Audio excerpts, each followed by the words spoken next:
अवाख़िर ॿुधाईंदा हलो इस्लामकोट में थरकोल के मुतासिर ॻोठाणनि थरकोल इंतज़ामिया जे मुबैना ज़ियादतनि ख़िलाफ़ एहतजाजी रैली कढी आहे। इन हवाले से वीडियो लिंक ते मौजूद है फ़कीर बशीर।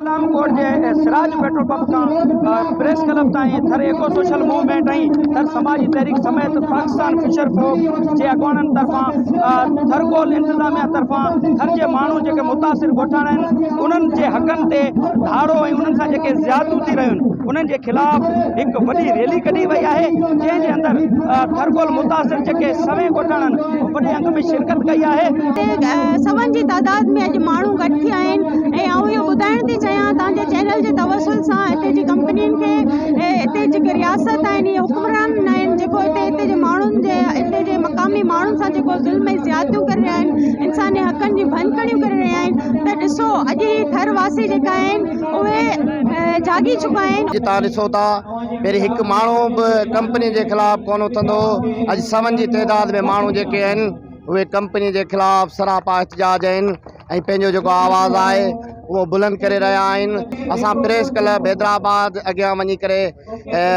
मुज़ाहिरो कंदासीं, उन खां पोइ असां प्रेस क्लब कराची अॻियां वञी करे मुज़ाहिरो कंदासीं। मज़दूर बि आहे, ड्राइवर बि आहे, पोरियत बि आहे, हारी बि आहे, कंहिंखे ज़मीननि जी पेमेंट कोन मिली आहे। बेजार पाइप लाइन ॾिसो, धोकड़चो लाइन ॾिसो, घोड़ाणो ॾिसो, इन्हनि सभिनी जेके पेमेंटूं रहियूं उहे सभु माण्हू हिते गॾु थिया आहिनि। कंपनी जा जेके ज़ुल्म वधिया आहिनि हे माण्हू त अञा घटि आहिनि। इंशाअल्लाह आईंदे जेके असांजे हर ॻोठ में माण्हू तमामु तंग थी चुका आहिनि। असां हिननि सां गॾु रहिया आहियूं, असांखे इहा ई उमेद आहे त असां पूरा मनायूं। असांजी जदोजहद हीअ 1.5 साल खां वठी हले पई, हीअ अञा बि हलंदी रहंदी। अॼु असां एहतजाजी रैली कढी आहे। अगरि कंपनी में अंदरि इहो ठेकेदारी निज़ाम ख़तमु न कयो वियो, कंपनी में जेको ॿाहिरि जा माण्हू लॻाया पिया वञनि, रातो राति में उन्हनि खे गेट पास ॾिना था वञनि। थर जे माण्हू खे चयो थो वञे त जॻह न आहे पर ॿाहिरि जा माण्हू लॻाए था वञनि।